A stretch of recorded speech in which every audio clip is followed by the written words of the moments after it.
As kang grabiha aning gobyernos Liloan, mutuo mong sadi, pero kapin 200 ka buok litson ang gipamalit nila diha last year. 1.3 million pesos, kwartas magbubuhis ang gibayad. Gluton ni naman na, oy. Pangutanon kuno na to inyong amahan diyas lungsod Liloan, bi? Mayor Aljo Frasco, kining 207 ka litson ba? Apil na ba sa inyong gibayran ang dugo-dugoan eh? The Not So Late Show with Jason Monteclar. Nigawas sa balita nga nasakpan sa taga-Commission on Audit ang lungsod sa Liloan. Matud pa diri, in the Commission on Audit review of the 2022 financial transactions of the town of Liloan, the purchase of 207 pieces of pork lechon for 1.3 million pesos was found and deemed as unnecessary and irregular. Naunsa naman taon mo diyas Liloan, Mayor Frasco? Masabod lang kag gamay, magpaasal man dayon. Maunang di na gyud ko mahibong nganong sagad sa mga opisyalis diyas gobyerno kay perti ng mga bugatag lawas. Kay di naman mo makontentog pan kung kining inyong gibuhat. Samara nga gakaut mo sa galingong lubganan gamit ang inyong ngipon. Limang ka ng 200 ka inasal? Dili naman na normal sa gobyerno, oy. It is irregular and violates Section 335 of the Local Government Code, and it deprives constituents of projects or services that could have been derived from the use of said funds. They were not essential to the activity. Matud pa sa Commission on Audit. Again, ingon ang taga-COA nga dili ni essential sa gobyerno nga maglitson. And when you say essential, but pasabot ana, katurang gikinahanglan. Pananglit, tree planting activity. Kinahanglan ba di ay naglitson? Grabe naman sad, oy, di po tingali.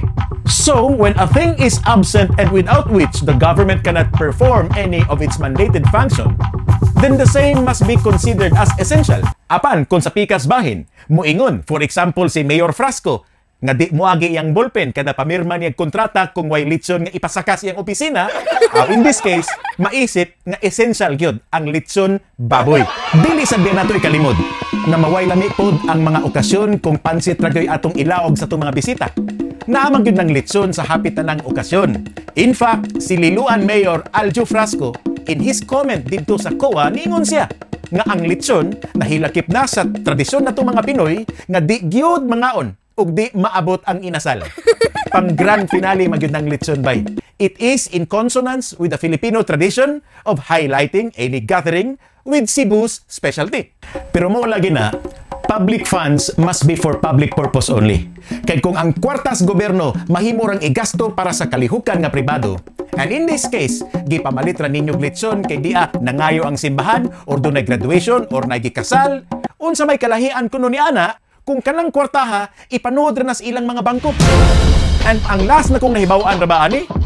Graft and corruption may giangga ani nila kaniadto. Ambot laga karon, basig charity na itawag nila ani. Dungag pas balita.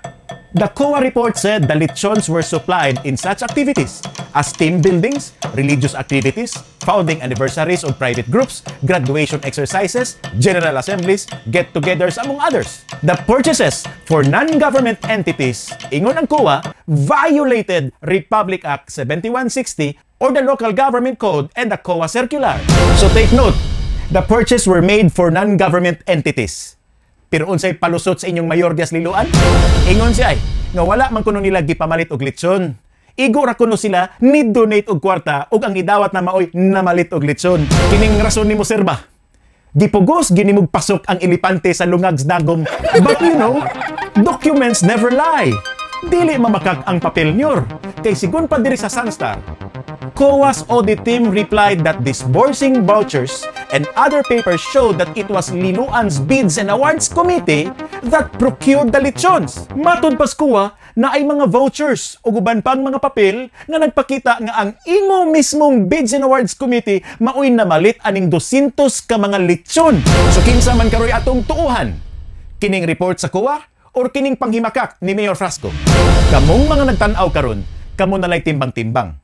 Pero kung ako'y inyong pangutanon, ang usaragay akong ikasulti. Timan ang kawatan o ang bakakon, manag-agaw ra. The Not So Late Show with Jason Monteclar.